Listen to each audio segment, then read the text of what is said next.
देखिए, थराली की स्थिति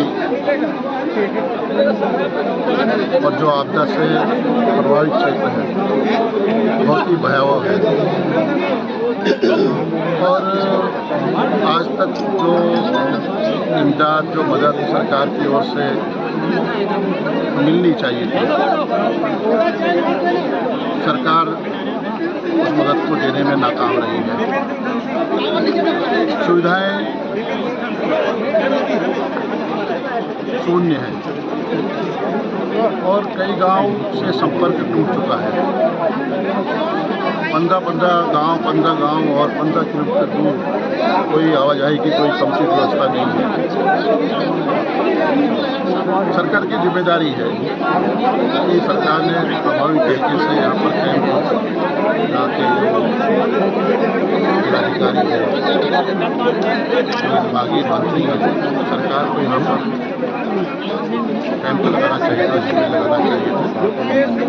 और जो क्षतिग्रस्त घर हैं और जो मुआवजा मिलना चाहिए, जो मृतक आश्रित हैं, उनको पर्याप्त मुआवजा मिलना चाहिए था। और विस्थापन एक बहुत बड़ी चुनौती है। अभी तक प्रभावित परिवारों का पुनर्वास की दिशा में कोई ठोस पहल नहीं की गई है और सब कुछ ईश्वर के भरोसे छोड़ दिया गया है। सरकार अपनी जिम्मेदारी से बच रही है और जो रोजमर्रा इस्तेमाल होने वाली वस्तुएं हैं, भोजन है, मेडिकल एड है, बच्चों की उस सभी गाँव में सरकार देने में नाकाम रही है। सरकार को हेलीकॉप्टर के माध्यम से हेली सर्विस के जरिए इमदाद पहुंचानी चाहिए और थराली को मैंने कहा ना कि भगवान भरोसे छोड़ दिया है। हम देख रहे हैं कि ये वीरानी दिखाई दे रही है। थराली का बाजार आज खामोशी की चादर ओढ़े हुए है। एक डर और भय का वातावरण बना हुआ है। आज भी अगर बारिश होती है तो आपदा से और ज़्यादा नुकसान हो सकता है, ऐसा दिखाई दे रहा है। सरकार अगर संवेदनशील है, सरकार अगर जनादेश जो मिला है उसके अनुरूप सरकार को आगे आकर बढ़ चढ़कर सामाजिक संस्थाओं से, सामाजिक कार्यकर्ताओं से और जो इमदाद आपदा के तहत दी जाती है उसको यहाँ पर रूप से देना चाहिए था, जिसको तो यहाँ पर कुछ भी नहीं दिखाई दे रहा। हमारी मांग है कि जो धनराशि 5 लाख रुपया मृतक आश्रित को दिया जा रहा है उसको 10 लाख रुपया दिया जाए। जो बैंक से उन्होंने लोन लिए हैं, जो सरकारी समितियों से, सरकारी बैंकों से लोन लिए हैं, वो माफ़ किया जाए, सरकार उसकी भरपाई करे और पुनर्वास और विस्थापन की कार्रवाई तत्काल होनी चाहिए। लोगों के जो घर क्षतिग्रस्त हो चुके हैं उसमें भी धनराशि को बढ़ाना चाहिए। एक स्पेशल पैकेज, चाहे धराली हो, चाहे थराली हो, द्वारका हो, चाहे बागेश्वर हो, चाहे कुमाऊं हो, चाहे अन्य क्षेत्र हो, स्पेशल पैकेज की घोषणा करनी चाहिए और अधिकारियों को तत्काल उन गाँव में भेजना चाहिए जहाँ पर आपदा से लोग आज भी सुविधाओं से वंचित हैं। एक ठोस कार्य योजना बनाने की जरूरत है, लेकिन सरकार इसमें आपको जो इस क्षेत्र के लिए जो कार्य किया गया, जो राहत पैकेज की बात करें, जो राहत की बात करें, वो धरातल पे शून्य है।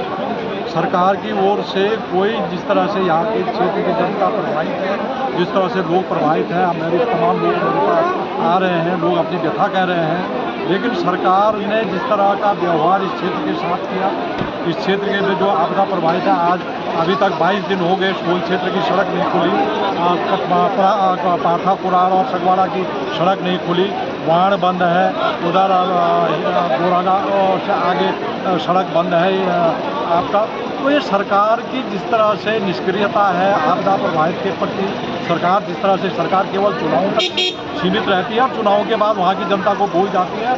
उसके बाद तमाम वो बवंडर फैला करके, गुमराह करके जनता का वोट हासिल करते हैं और उसके बाद वो जनता की ओर से निश्चित हो जाते हैं।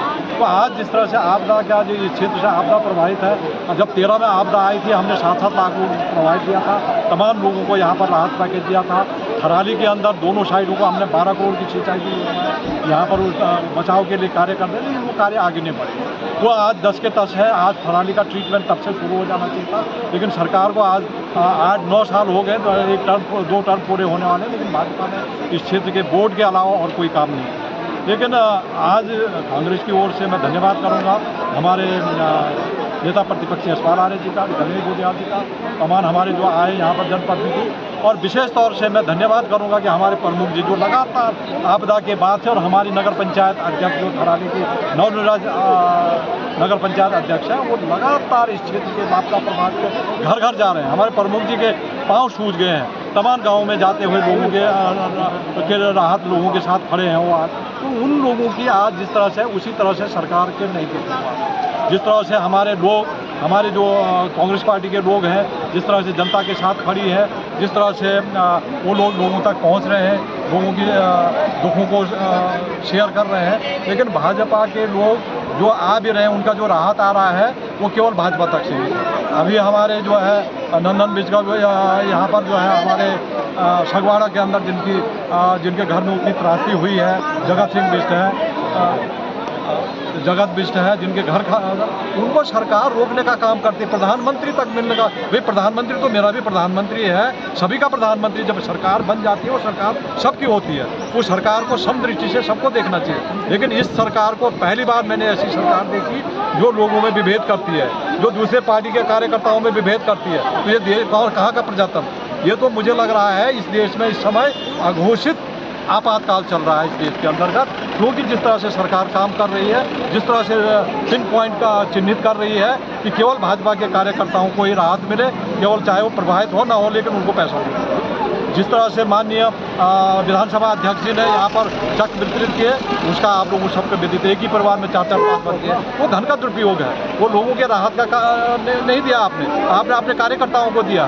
तो इस तरह की जो योजनाएं सरकार की जो नियत है, जो सरकार की इस तरह की कार्रवाई है, इसकी हम घोर निंदा करते हैं और सरकार को से आग्रह करते हैं कि इस क्षेत्र की तुरंत जो राहत पैकेज है, सड़कों के खोलने का काम करें, शासन प्रशासन को यहाँ पर निर्देशित करें ताकि लोगों को समय पर राहत मिले। राशन नहीं है डूंगरी के अंदर, हमने ITBP और SSP के जवानों से हमने 2013 में रिक्वेस्ट की थी, सरकार ने किया था, और वो वहाँ हरमल चोटिंग से लेकर के वहाँ तक वो अपने पीठ पे हमारे जवान वहाँ राशन पहुँचाए थे, घर घर वो राशन पहुँचाए थे। आज इस सरकार का क्या है, ये सरकार तो यहाँ पर आ रही है, फोटो खिंचा करके चल रही है, तो इसलिए जो है ये नाकाफी है सरकार की, और सरकार को इस बीच में छोड़ना चाहिए। जिस तरह से आपदा प्रभावित घाट के अंदर आपदा प्रभावित है, लेकिन सरकार को कोई लेना देना नहीं है। सरकार उस तरह से जो संजीदा नहीं है जिस तरह से सरकार को होना चाहिए।